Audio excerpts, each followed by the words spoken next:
Дневникот на Сител. Во студиото со вас, Славица Арсова. Добро вечер и добре дојдовте. На почеток на Дневникот гледаме кои настани го одбележаа денот. Видео повик со вклучена камера кон долгогодишниот насилник претходил на смртта на Ивана и Катја. Полицајците истиот ден и се заканиле со одговорност за лажно пријавување, сведочење во кривичниот суд. Одбраната бара спојување на предметите закочани во еден. Почнува процесот за 13 теми на полициски службеници обвинети за тешки дела. Најавата за чекање со децении е национално предавство, а не политиките на претходната влада. Филипче со напад кон Мицковски. Премиерот не отстапува од ставот. Викендов владата ќе пресече дали ќе продолжи мерката за намалено ДДВ на горивата. ММФ предупредува на зголемена инфлација и намален раст поради енергетската криза и барат таргетирани мерки за најсиромашните. Трамп уверува, САД може да ја заврши војната за 2 до 3 недели. А во тема на денот, анализа на актуелните политички теми и прашања со Петар Арсовски. Останете со нас, почнува Дневник.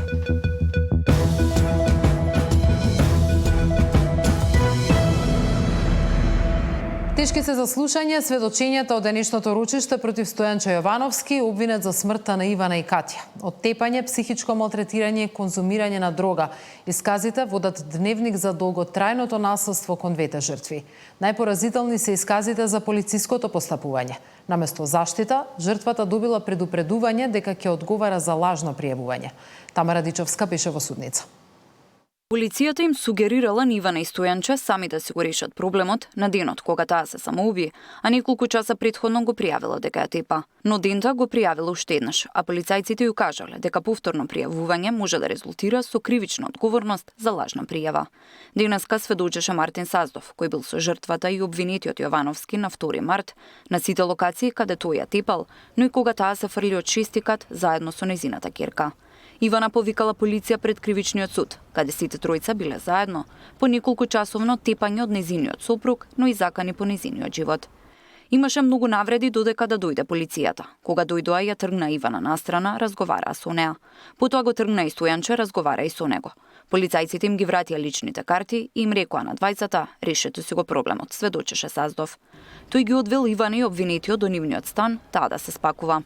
Дури ја чекале со Јовановски доле, таа скокнала со нејзиното дете од 6-тиот кат. Му задзвони Ивана на Стојанче, дури бевме доле. Нешто збореа, а Стојанче кога спушти го стави телефонот во џеб и кажа дека ништо не ја разбрал. Јас предпоставувам дека му кажала дека ќе направи такво нешто, а тој го стави телефонот на ничујно.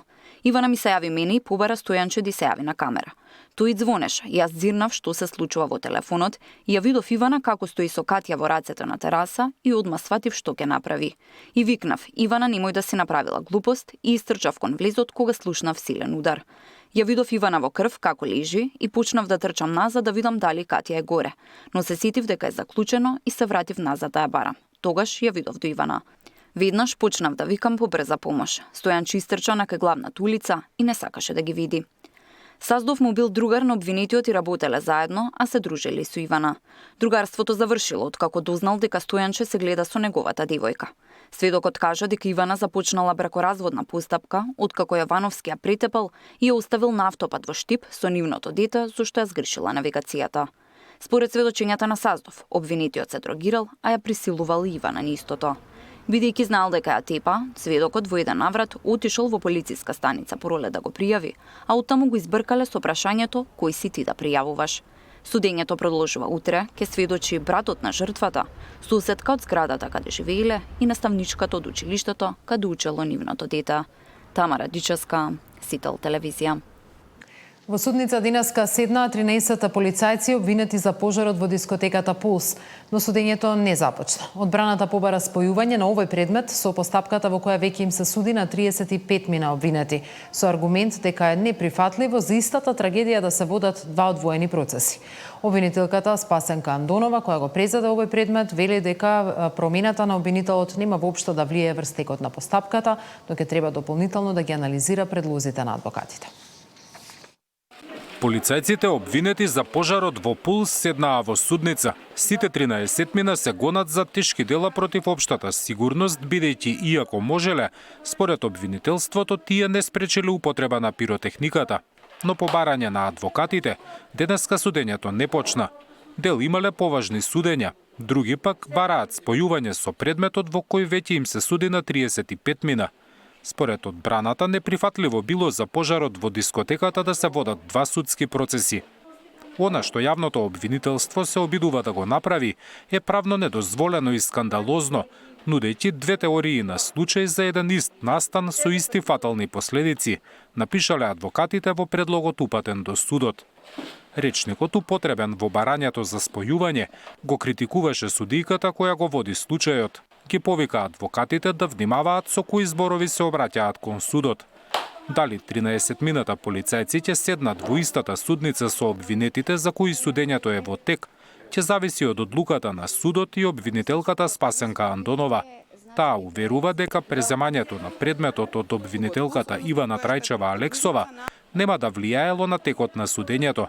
Најави дека ќе го разгледа и предлогот за спојување на предметите за пожарот во Пулс. Ке ми оставите време, како што впрочем и судот немаше време да ги разгледа поднесоците, беа непосредно пред започнување на оваа главна расправа. Истите сега на оваа главна расправа ми беа дадени и врачени од страна на судот. Јас ќе морам да ги разгледам, да ги анализирам и потоа ќе следи произнесување по однос на истите. Заеднички судски процес со полицајците бараа и обвинетите на кои повеќе од 4 месеци им се суди во Идризово. Судската постапка против 13-мината полицајци ќе продолжи на 11 мај. Тие се обвинети дека кобната ноќ во март лани при контролата на Пулс обврзани биле да спречат палење на пиротехниката, но и да направат ред откако се запалила дискотеката. Погрешен бил и планот според кој се спроведувала проверката, бидејќи бил препишан од претходни акцијски контроли за проверка на угостителски објекти. Зоран Јаневски, Сител телевизија. Судењето за предметот онкологија продолжи со сведочење на вештак од Србија кој посочи на сериозни пропусти во медицинската документација, следењето и лекувањето на пациентите. Кај сите онколошки пациенти немало структурирано радиолошко следење, ниту објаснување зошто им се давало нова терапија. Вака сведочеше денеска вештакот од Србија за случајот онкологија 1. Не можам да потврдам дека видов кај сите пациенти структурирано радиолошко следење. Особено немаше објаснување зошто се воведува нова терапија, со оглед дека ги разгледува в случаите со малигни заболувања на белите дробови. Ова било неопходно да се следи, изјави вештакот од Србија. Дополни дека ниту одлуките за избор, промена или прекин на терапијата не биле јасни. Можам да кажам дека сите извештаи не беа јасни во тој поглед. Сигурен сум дека во ниту еден нема перформанс статус, ниту опис на клиничкиот наод, дополни вештакот. Според одбраната има недостиг од медицинска документација за да се направи вештачење. Адвокатот на првообвинетиот Нино Васев вели дека проблемот со вештакот од Словенија се пресликува и со вештакот од Белград. И него му фалат патофизиолошки наоди, него му фали опис на коморбидитетите и на се што пациентот во моментот, лекарот кога прв пат се среќава со него го добива, и му фалат еве сега и КТ наоди. Тоа се клучни докази без кои не може да се врши валидно вештачење. Од денеска обвинението за кое се товари првообвинетиот Нино Васев, заедно со уште двајца доктори. Пред судиите го докажува новата обвинителка Марија Геговска, бидејќи досегашната Ана Гоговска се сели во основното јавно обвинителство за гонење на организиран криминал и корупција. Васев заедно со онколозите Симонида Црвеновска и Драган Јакимовски обвинети се за тешки дела против здравјето на луѓето и несовесно лекување на пациенти. Онкологија 1 почна со постапка за уште еден онколог, Мери Пешевска, која призна вина и доби условна казна затвор од 2 години. Паралелно со овој судски процес тече и онкологија 2, во кој Васев е обвинет со екс-економскиот директор на клиниката за злоупотреба на службената положба и проневера на државниот буџет од 2,2 милијарди денари. Габриела Лескова, Сител телевизија. Средба меѓу премиерот Мицкоски и новиот државен јавен обвинител Ненад Савевски засега не е планирано, но премиерот повторно ги посочи предметите по кои смета дека обвинителот треба да постапи. Додека Мицкоски вели дека очекува ефикасно и законито постапување, опозицијската СДСМ обвинува дека првите потези на Савевски се доказ за политичко влијание и партизација на обвинителството. Средба меѓу премиерот и новиот државен обвинител Савески не се планира во скоро време, но владата е подготвена да ги обезбеди сите потребни ресурси и нови вработувања за тој веднаш да почне со работа. Премиерот Мицкоски ги повтори очекувањата. Савески веднаш да утврди како поранешната специјална обвинителка Катица Јанева давала овластување од притвор за предмети на СЈ, но и дали заштитените сведоци за 27 април давале искази под принуда. Премиерот очекува да се отворат и предмети кои со години стоеле во фиок. Доколку ова не се случи, јас не гледам дека во иднина некој може да биде заштитник на правдата. Како модуларната болница се случи? Зошто се случи? Зошто се пренесува од една во друга ингеренциите за модуларната болница? Дали сите се прифатени? Како се случија многу случаи во делот на енергетиката, во делот на јагленот? Дали постојат фирми кои што спонзорирале одредени политичари нивни возила, имоти и така натаму и така натаму. Во зависност од нивните потреби, исто како што сега дадовме согласност за прием на 200 нови вработувања во судовите, така ако треба и во обвинителството, да не зборуваме за плати, за тоа не даваме согласност. Ако се потребни нови вработувања, истражители, соработници и така натаму, стоиме на располагање како влада. Еве како тие ќе кажат така. Само ова све да биде изнесено на виделин. Савески најави дека ќе ги проверува предметите и доколку има некакво незаконско постапување, ќе бидат преземени активности од обвинителството. Тој вчера најави дека ќе ги одземе овластувањата на неколку обвинители во одредени предмети, меѓу кои овластувањата на Ленча Ристевска да постапува во предмети поврзани со партијата ВМРО-ДПМН, бидејќи таа е обвинителка во ОЈО Скопје, а предметите се на обвинителството за гонење на организиран криминал и корупција. За ваквите потези на Савески премиерот нема коментар, вели дека тоа е работа на самото обвинителство. Затоа пак за опозицијската СДСМ тоа е доказ дека новиот обвинител бил под директна контрола на Мицкоски. Еве зашто не гласавме и не му дававме подршка. Затоа што работи под диктат на Христо Мицкоски. Има ли поголем доказ од тоа да се спасат предметите во кои што ВМРО-ДПМН е предмет на истражување и судски процеси? Па има ли поголем доказ? Ова е само дел од восстановената пракса уште од почетокот на владата, кога се инсталираа и членови од судски совет, суди, обвинители и така натаму. И тогаш укажувавме дека се партизира судството. И тогаш укажувавме дека не се спроведува реформската агенда со законите од правосудството. Ова не изненадува. Ова не изненадува. Под директна контрола на премиерот. Тоа е знак. И ништо друго. Савески беше избран за обвинител пред 2 недели, тоа со гласови од владеачкото мнозинство. Иако немаа забелешки за професионалната биографија на кандидатот, дел од пратениците на СДСМ гласаа воздржано, а најголем дел од нив, иако во салата, воопшто не се изјаснија за него. Катерина Нешкова, Сител телевизија. Најавата за чекање со децении е национално предавство, а не политиките на претходната влада. Филипче со напад кон Мицкоски. Премиерот не отстапува од ставот. Викендов владата ќе пресече дали ќе продолжи мерката за намалено ДДВ на горивата. ММФ предупредува на зголемена инфлација и намален раст поради енергетската криза и барат таргетирани мерки за најсиромашните. Предавство на националните интереси е ставот на премиерот дека ќе чекаме и децении и нема да се помрднеме од ставот за уставот, обвинува опозицијскиот лидер Венко Филипче. Опозицијата цела недела го критикува владиниот став за неотстапување по ниту една цена од сегашното статус кво, во кое земјава нема решение за продолжување на евроинтегративниот пат. За ова Филипче ќе напише и писмо до престолнините на Европската унија. Премиерот го повтори ставот, без ВМРО-ДПМН уставни измени се невозможни, а партијата нема да отстапи од ставот дека без предвидлив пат нема промена на уставот. Опозицијата со писмо ќе ги известува земјите од Европската унија дека македонската влада системски ги блокирала европските интеграции. Опозицијскиот лидер ги отфрла обвинувањата за предавство на македонските национални интереси, коментирајќи дека неговата партија го зачувала јазикот и идентитетот, а внесувањето на бугарите во уставот го нарече остварување на националните интереси. Внесувањето на малцинствата во уставот не е само внесување на бугарите, има и други малцинства кои што треба да се внесат во уставот.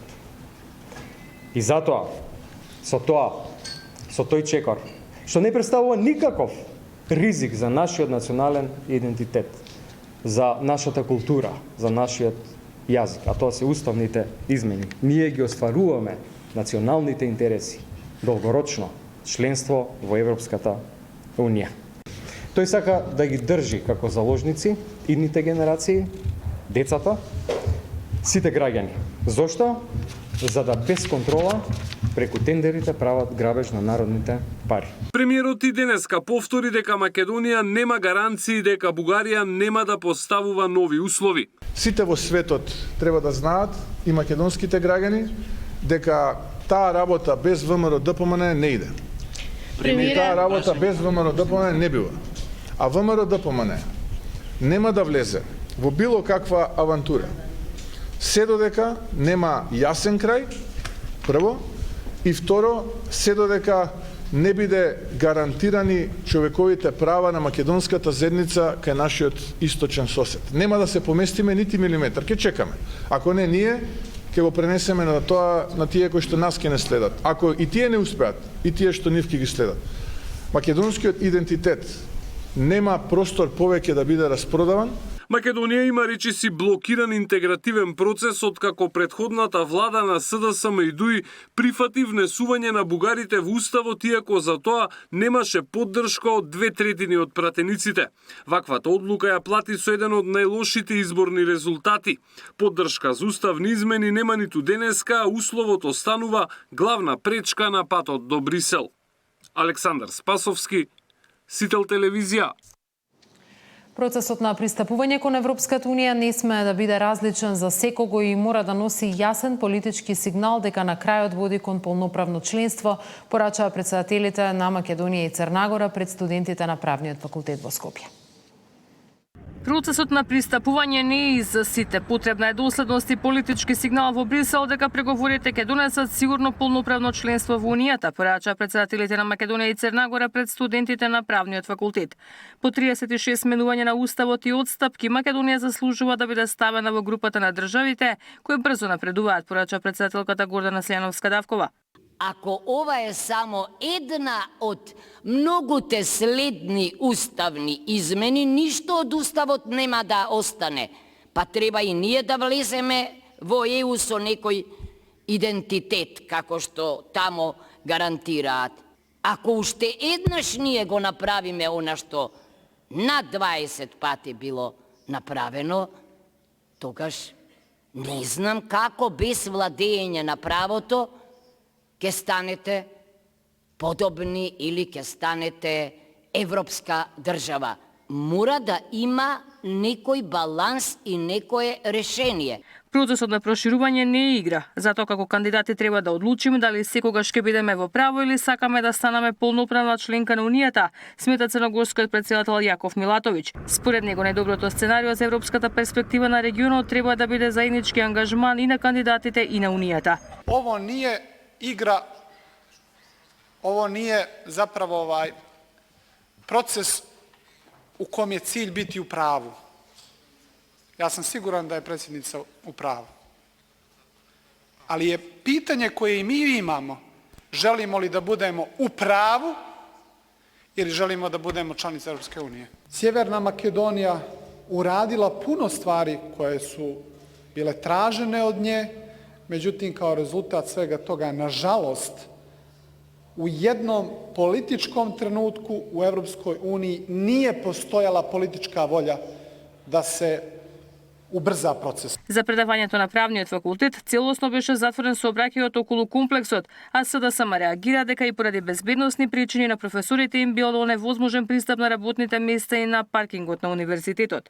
Милатовиќ ја заокружи посетата на Македонија со средба со премиерот Мицкоски, на која биле потврдени добрососедските односи и најавено предлабочување на економската соработка. Ивана Соколовиќ, Најдова, Сител телевизија. Кој губи, а кој добива дополнителна поддршка од гласачите според последните анкетни мерења? Во продолжение во тема на денот, анализа на Валентин Николовски со аналитичарот Петар Арсовски. Господин Арсовски, добро вечер, ви благодарам за учеството во тема на денот во Дневникот на Сител. Фала на поканата. Прво би прашал тоа што е актуелно последниве денови, нели? Како го оценувате новиот државен јавен обвинител, првите негови изјави, првите негови настапи, како и пораките од премиерот за случаи кои треба да се реотворат, да се ангажира? Не би сакал да му бидам во чеблите на новиот државен обвинител, бидејќи републички јавен обвинител, бидејќи доаѓа во едно време на ниска доверба во судскиот и правосудниот систем, во едно време на широки очекувања од сите. Сите политички структури имаат некакви очекувања од судството и од обвинителството. При тоа внатре во самото обвинителство се уште се завршува процедурата на избор, внатре има некакви фрикции и така натаму, но треба да се каже дека секоја криза е можност.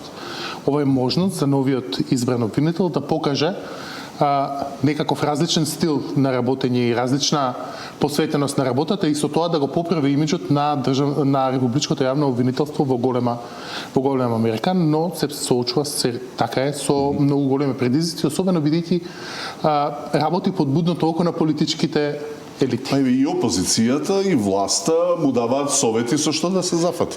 Така е, ние како општество не штедиме многу на совети на државните избрани функционери и токму тоа го потврдува фактот што тој ќе биде под притисок од сите страни. Дали ќе може тоа успешно да го навигира или не се уште рано да се каже, но истовремено е тоа и предизвик, но и можност да покаже дека обвинителството може да работи на различен начин. Да, ќе видиме во следниот период веќе, но тоа што е интересно е последната анкета објавена во медиумите покажува огромна предност и на лидерот на владеачката партија Христијан Мицкоски на ВМРО-ДПМН пред другите, и тоа 2 години по доаѓањето на власт на актуелната гарнитура. На што се должи тоа? Мислам дека се соочуваме со една релативна апатија на електоратот, која во принцип се исклучува од политичките процеси. Добрите перформанси на ВМРО-ДПМН беа и на претходните парламентарни и на претходните локални избори. Гледаме дека сегашната влада релативно пристојно ја практикува власта, без големи афери, без големи кризи, без големи шокови. Се разбира, за нив доаѓа едно време полно со предизвици со сегашната криза, но тоа е објаснување за релативно статичниот политички рейтинг. Ако би морал да прогнозирам, мислам дека Македонија се движи во едно сценарио во кој ќе има една силна партија во средина во наредниот среднорочен период, 3 до 5 години, ВМРО-ДПМН и повеќе сателитски опозиции околу неа кои ќе имаат тенденција да се изедначат една со друга.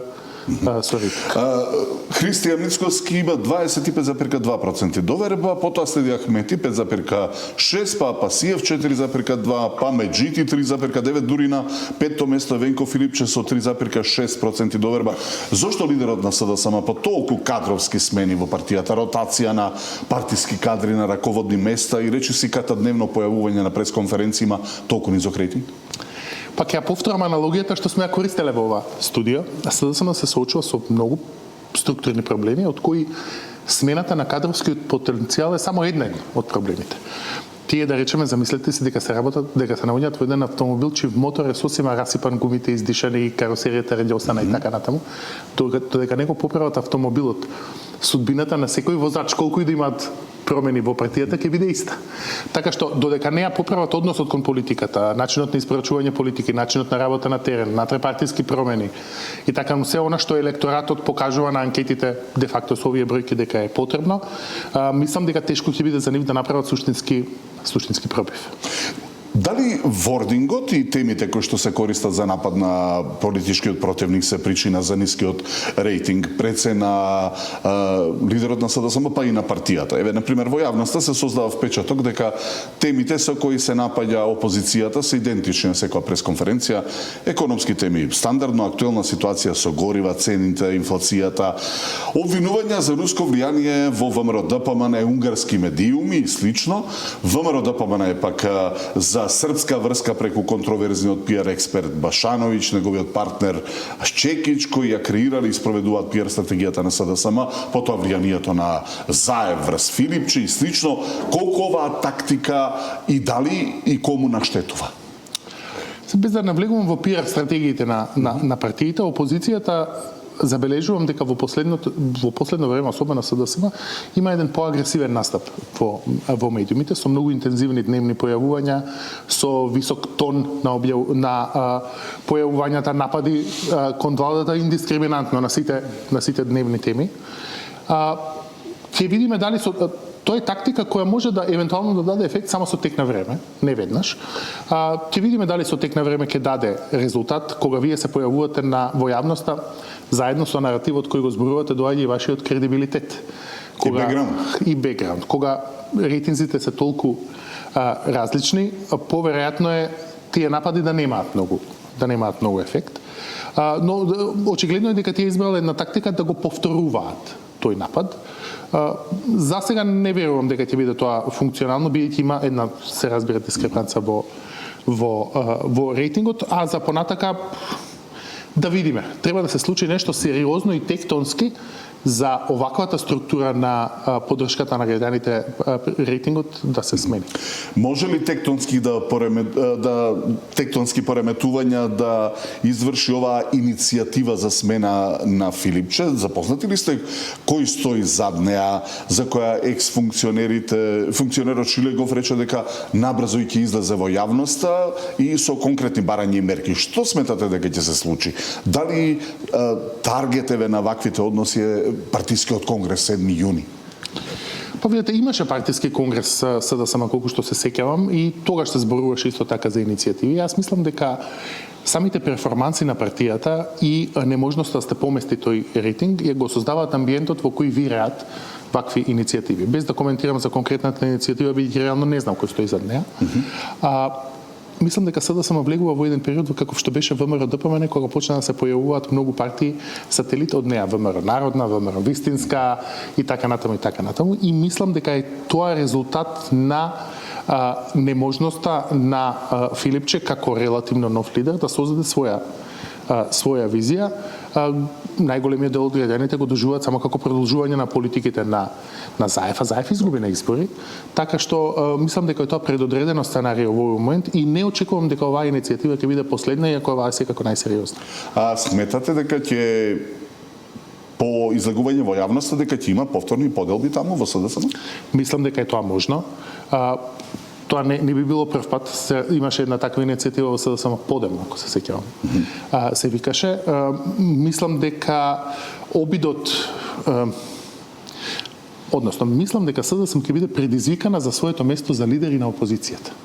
Таа е секако предизвикана за тоа од левица, од другите политички партии, но мислам дека и внатре во самата партија ќе има дополнително ќе се разговаруваат тие различни мислења околу тоа како СДСМ треба да го поврати рейтингот. Тоа е еден нормален процес. Ако го преживеат, тоа ќе излезат посилни, но прашање дали ќе го преживеат. Дали во контекст на ова СДСМ подготвува нова програма?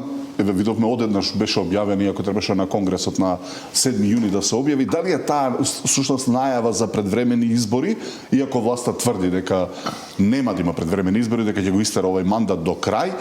Што сметате, дали овие резултати од анкетата и овие случувања околу СДСМ може да го предизвикаат тоа? Не сум сигурен дека во Македонија било кога може да се исклучи можноста за брзи предвремени парламентарни избори. Сме биле сведоци, видите, 100 работи може да се сменат, може да стане функционирањето невозможно, може коалицијата владеачка внатре да се распадне, може еден од партнерите во таа коалиција Влен кој уште не се составил да се распадне и пред да се состави, така што никогаш не треба да исклучиме можност за итна криза. Мислам дека конгресот на СДСМ повеќе е наменет за консолидација на наративот внатре во партијата. Не верувам дека оваа година има простор за брзи предвремени парламентарни избори, особено имајќи ги предвид дискусиите за изборниот законник, кои ако се развлечат, па дури ако се донесат, би спречиле брзи избори, бидејќи треба време администрацијата да се адаптира на нив. Но можеби да речеме наредната година, почеток на наредната година е некаков момент во кој може да се очекува тоа. Пред крај на мандатот. Видлива е силна партиска битка и на релација СДСМ знам, и едните и другите тврдат дека во теке процес на преземање не само на членство, туку и на пратеници. Во која насока сметате дека ќе се одвива овој процес? Видете, јас мислам дека апетитите на повеќе опозицијски центри на моќ и внатре и надвор од СДСМ сега ќе се разгорат за ткивото на СДСМ. Така го доживувам тоа. И оваа платформа и СДСМ во напад за еден пратеник, знам во напад за друг пратеник. На крајот на криштата тоа е безпредметна дискусија, бидејќи дискутираат месец дена за еден пратеник, кој не може ништо да смени во расположението на политичките сили. Мојот совет до партиите е да размислат за малку потектонски промени во нивниот начин на пристапување за политиката, бидејќи еден пратеник плюс минус нема да ја смени нивната вкупна политичка судбина. Сега интересно е според оваа анкета, што не се сеќавам дали е прв пат, но еве, би рекол дека е прв пат да вреди е пред ДУИ со 5,1 наспроти 4,8%. Дали тоа се должи на најавата на формирање на еден партиски субјект, на копредседавање, значи завршување на она внатрепартиска битка кој ќе биде лидер, или пак за работата на вреди во владата? Мислам дека повеќе на првото се однесува. Тоа е дека вреди подолго време најавува дека ќе се спои. Конечните најави дека тоа може навистина да се случи им даваат кредибилитет за нивните ветувања пред гласачите. Мислам дека нивната испорака во владата не е спектакуларна, па на тоа да се должи рейтингот, но има уште една причина зашто мислам дека рейтингот на вреди, односно на Бленд се зголемува, а тоа е во бројките што ги гледам од анкетата, се разбира, тоа се мал дел од анкетата, чувствувам дека и гласачите албанци бараат промени од ДУИ. Натрепартиски промени, реформи и така натаму, и недостатокот на такви реформи и промени во ДУИ може да ги натера гласачите да се приклонат повеќе кон Бленд. На што се должи тоа што над половина од анкетираните би прифатиле членство на Македонија во Европската Унија ограничено, односно без право на вето, веќе на сервилност кон овој процес, на замореност кон процесот на Има комбинација на фактори. Едното е, вие имате истовремено зголемување на поддршката за ЕУ и намалување на поддршката за уставни измени.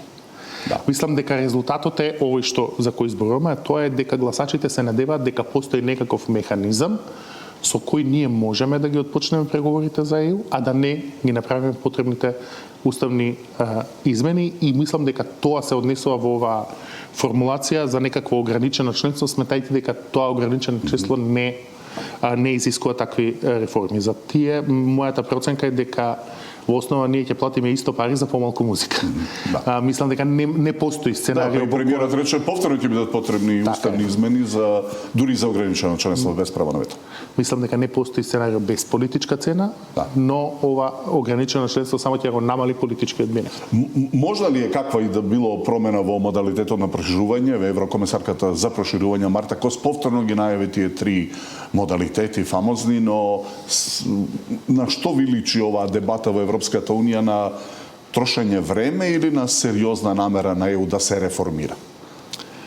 Мислам дека е таа поттикната од оптиката на ЕУ, од желбата да се покаже некаков напредок во евроинтеграциите без оглед на тоа дали за тоа има суштинска политичка волја и механизам. Мислам дека е поттикната од желбата да се покаже дека проширувањето е живо, а дека недостасува вистинска дебата околу тоа што е реално возможно. Ние сме биле сведоци многу пати дека Европската Унија нивните одлуби ги носи со брзина на глечер. Така што мислам дека во времето во кое нас ни останува додека се заврши процесот, да речеме, ако проектираме дека сакаме да имаме некаква појасна слика до зачленувањето на Црна Гора во ЕУ, во тој период ЕУ не може да го напише на насловот на планот, а не пак планот. Сега со брзина на торнадо делува американскиот претседател Доналд Трамп, неизбежна тема за крај, кој веќе не се тоа секојдневни различни изјави, туку се менуваат од час во час. Не само што влијаат на војната на Блискиот Исток, туку имаат и глобални економски последици.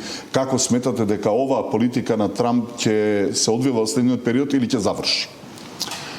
Мислам дека војните цели кои ги има поставена американската администрација практично е невозможно да се остварат без некакво присуство на терен, без некаква копнена компонента во тој дел, па дури и да е многу ограничена.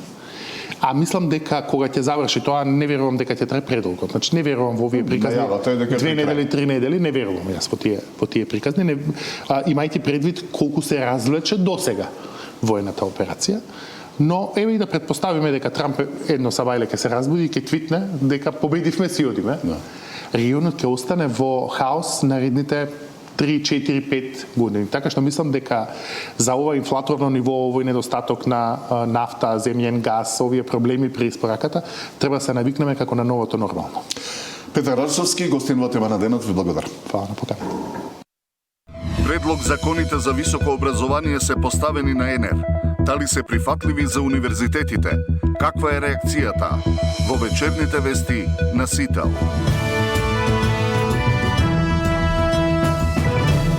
Викендов владата ќе пресече дали ќе ја продолжи мерката за пониско ДДВ на горивата која истекува во понеделник, заедно со попустот кој го добиваат најголем дел од бензинските станици.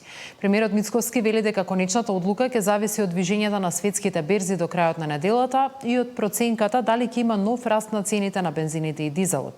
А во игра, како што најави, остануваат и дополнителни мерки, вклучително и во делот на акцизите. Додека владата уверува дека снабдувањето со гориво и струја е стабилно и дека засега нема простор за паника, опозицијата предупредува дека поскапувањата веќе се чувствуваат и дека граѓаните одамна плаќаат цената на кризата.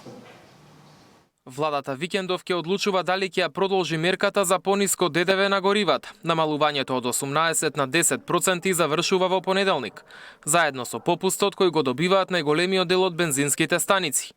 Премиерот вели дека добар сигнал е тоа што нафтата на светските берзи утрово падна на $100 за барел, но мора да се почека петок, кога ќе заврши тргувањето, па потоа да се прават пресметки која би била цената што ќе ја донесе регулаторна.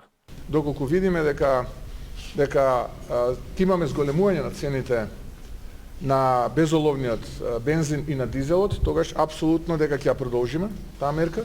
Се додека трае кризната состојба, ако продолжи понатаму ќе ја продолжиме и кризната состојба и ќе ја продолжиме повторно мерката. И ако повторно ескалира, имаме уште алатки на располагање, вие споменавте, тука се разбира акцизите.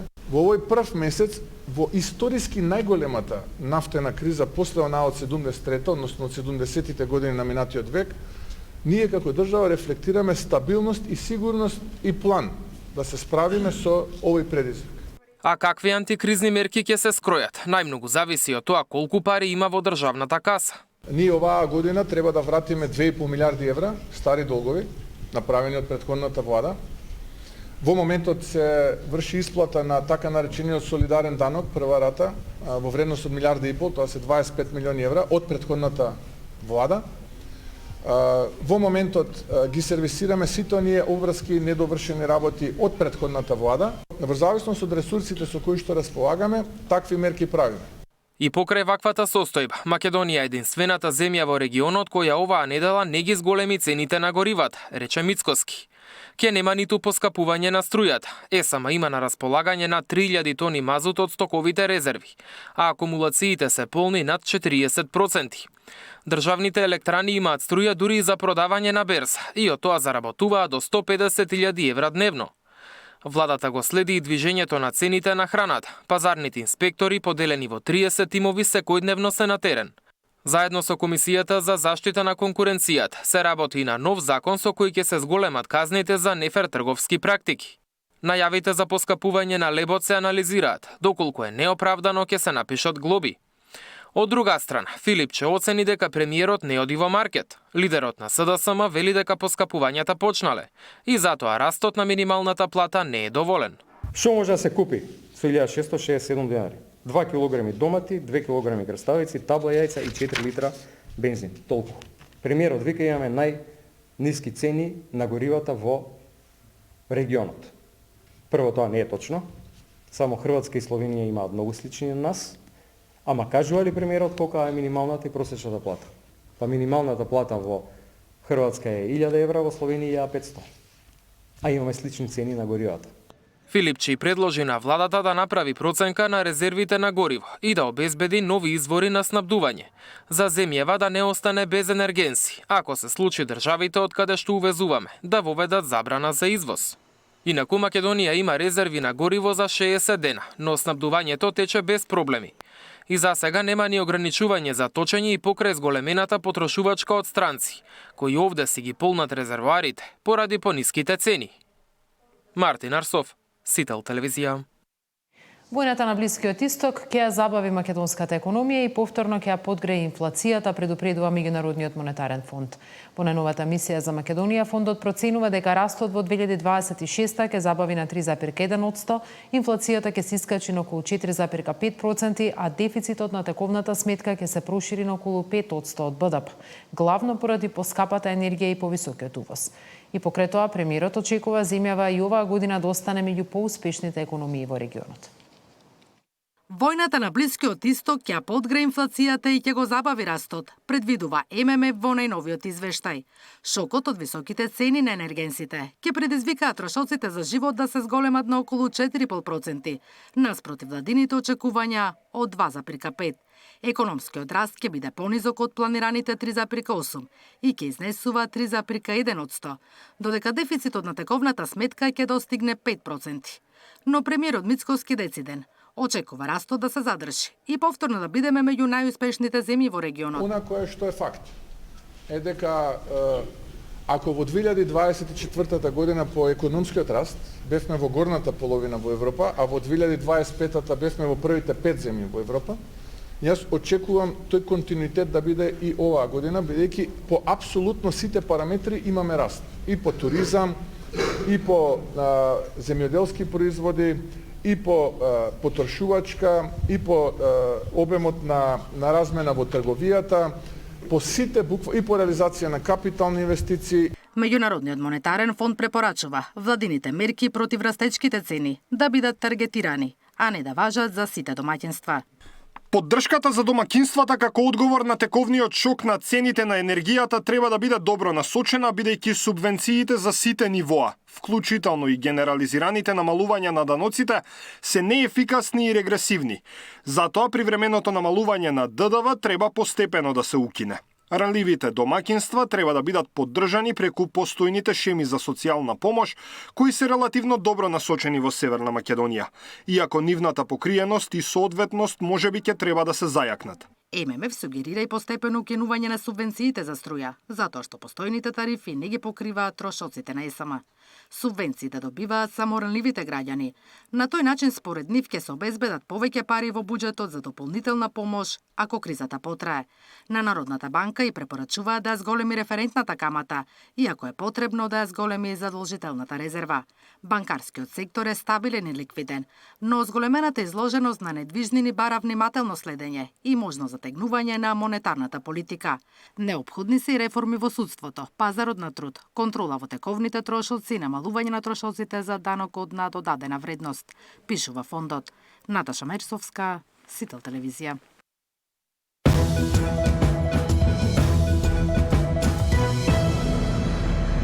Во продолжение спорт.